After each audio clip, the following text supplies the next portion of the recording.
Hey guys, welcome back to my channel. In today's video, like I promised, I was gonna tell you how I got into the Diagnostic Medical Sonography Program. So, without further ado, let's get on with it. Okay, so first, I believe in a video prior to this that I spoke to you about what made me want to get into sonography, so I'm not gonna go back into that. If I did not, if I did, I'll go ahead and link the video right here, or whichever corner it goes in.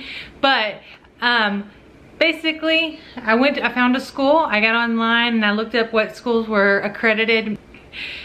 Anyways, I got online and I found a school in my area that was accredited. And so I went and I saw what they had to offer. Now I did go to school prior to sonography school, so I did have credits to transfer. So I brought in my transcripts and asked what they could do for me. And long story short, they took most of my credits, but I had one class, which was anatomy and physiology, that I had to take prior to get accepted into the program, which pushed me past the deadline for when the program was supposed to start. They put me into a different program. I want to say it was like medical office management or something like that. So they put me into that. While I was in that program, I did the anatomy and physiology. And then I volunteered as much as I could.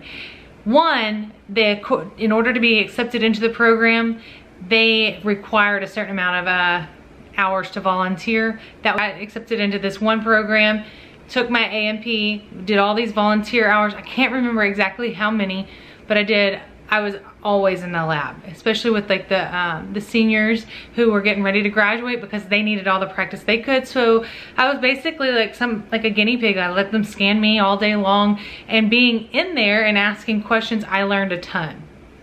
So now it came time for them to choose, and they used whether or not they went by a point system. In the point system, I think like you got like 2 points maybe. I don't remember exactly how it went. It's been so long ago. But they did a point system, and basically you got points for if you had medical experience, if you, how many credits you already had, how many hours you put in, and then you had to have a referral letter from multiple people, and then they chose you. Okay. So once they were ready to choose for the next cohort, that's the school that I went to called it. I don't know if it's like that everywhere else. I've heard it in a few other schools, but mine was a cohort. So once you got into your program, you and your cohort went together, meaning you took all the same classes together. You become really close to this group of people. But anyhow, to get into the program, you have to have the prerequisites, and I have it on my phone here. I had like a humanities, which was art. I did introduction to art. I really love photography, so I took some photography classes, and that was one of my transfer credits. You also had to take a communications class, so public speaking or communications, and then there was an introduction to psychology. I'm not quite sure if that was a recommended course, but it was on my transcript, so I do believe it was. Then obviously you have to take algebra. There is a lot of math and ultrasound, a lot. And it's not just math, it's physics. So don't let that scare you though, because I was horrible at physics, and with tutoring and everything, and I'm not ashamed to admit, I went to tutoring all the time. But it felt like once it clicked, I got it. So anyways, don't let that deter you. So another one I had, like I said, we needed speaking or a speech class. You have to have English composition 1 and 2.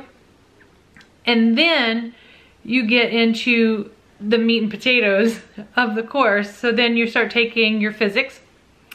So we took a regular physics, and then we also took ultrasound physics and instrumentation, medical terminology. All right, so then you have, sorry, I'm just trying to look here. Normally I have notes, but this time I put it on my phone, and it's a little more difficult, so lesson learned. But you also do your A&P. So you're gonna learn your anatomy and physiology. You're gonna know what organs are what their functions are, where they're at, so on and so forth. You also took anatomy and physiology for ultrasound. So you have 2 A&P classes. And like I said, you have ultrasound physics and then ultrasound instrumentation and physics principles. So there's 3 physics courses that you'll have to take. But ultrasound physics, like I said in this video right up here, I think it's on this corner. Physics is going to be on everything. One, you need to know it for everyday scanning. It becomes second nature to you, so then you won't really think about the physics of it too much. You'll just make your adjustments on your machine as you go. And then, but when you're taking your registries, like I said in the past video, physics is always going to be there. It's going to be on all your registries. So be prepared for that. You'll also need to know female reproductive scanning, hemodynamic principles. Hemodynamic was a little bit, intimidating to me, but it's not as hard as it sounds. They give it this nice fancy name. It's not hard, it's just what it is. Blood, like the dynamics of blood, how it flows through the body. Once again, there you go, physics again.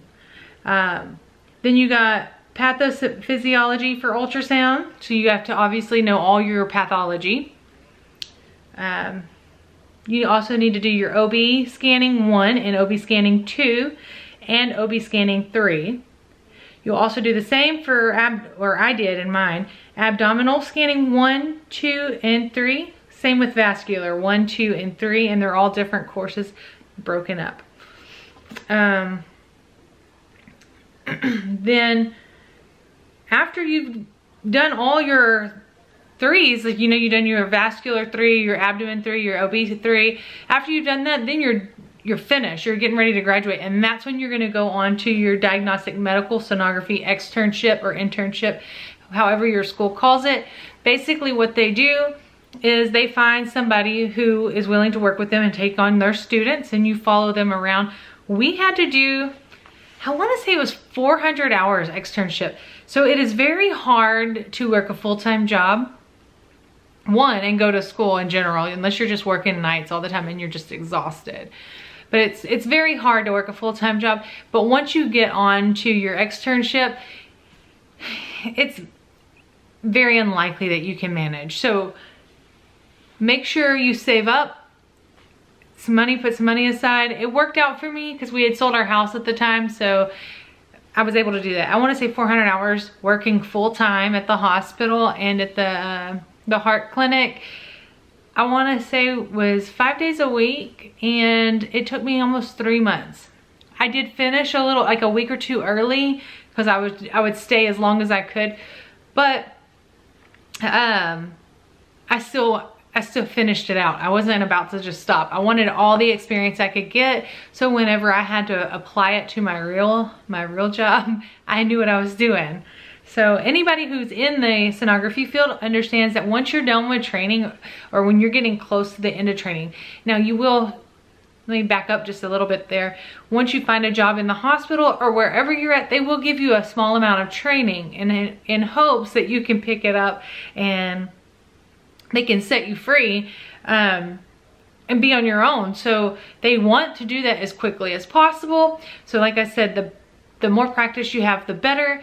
And the faster you're making the money that you want to make, because some companies will hire you and you'll get training pay. So which my first one that I worked, my full-time job, they paid me half pay for training, but training there was only 2 weeks long, and that was for the transcranial Doppler. It was only 2 weeks training, and I think that was a little bit long for that, but that's another story. But anyhow, when I got hired on at the hospital, I think I trained for over like a month or so, maybe a month and a half, and then they set me free.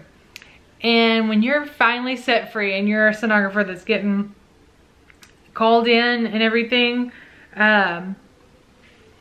it's intimidating. It really is. You're very nervous. You're afraid you're gonna scan something or miss something. But just trust your instincts and trust everything that you learn, and you'll do great. Not only that, is if if you're in a hospital setting, and let's say you get called in the middle of the night, once you send it in, because typically when they come through the emergency room, they're a stat exam, so they want you to have it over to the reading radiologist right away. And if there's something wrong with your imaging, or you missed something, the radiologist is gonna have no problem in telling you where you messed up at. Take that constructive criticism and become better at it. That is my best advice. Some people get out there and they think that they know exactly what they're doing, but ultrasound is the most humbling career, the most humbling profession that I've ever been in, just because once you think that you've got the swing of it, the hang of it and everything, like all of a sudden you'll have the most bizarre case come through and it'll throw you off your game. You may want to cry, you may be exhausted, you may want to go home and get a drink after that. All is okay, as long as you're not on call, but all is okay. Just know that you're gonna learn from it. So don't ever look at it as like you know everything, because there is always so much to learn, especially with the human body. And even though most pathologies are documented, you may have that rare instance where you come across something that nobody's seen before, or maybe very few people have seen before. Because you don't see it all the time, it will stand out to you, and you may or may not know what to do in that instance. But it only makes you a better sonographer.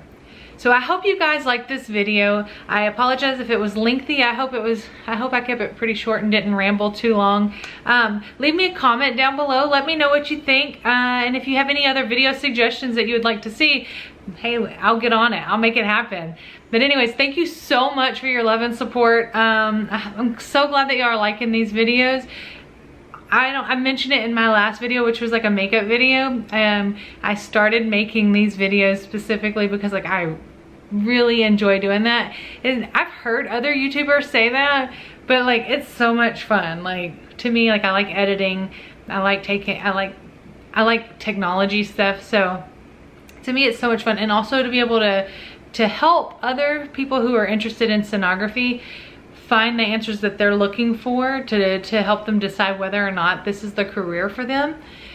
That makes me feel good as well, because when I was looking on YouTube, I could never find videos. I found a bunch of student videos, and hey, you know what? Kudos to the students who are out there recording this, because most people have no idea what goes into becoming a sonographer. It's not as easy as taking pictures. A lot of people think it's just taking pictures, and it is not. It's very difficult, but very, very, very rewarding. So, you know, I appreciate all the videos out there, but I started making them because there was none with everyday sonographers who are already out in the field working, and I thought that maybe I could help another sonographer or another person that wants to become a sonographer. So I did these videos, and I also do lifestyle videos. Like I said, I just enjoy it, and I never would have thought that I would have had more than 2 subscribers, which was my family. So thank you so much. Anyways, I hope you enjoyed this video. Y'all have a wonderful day, and we'll talk to you soon.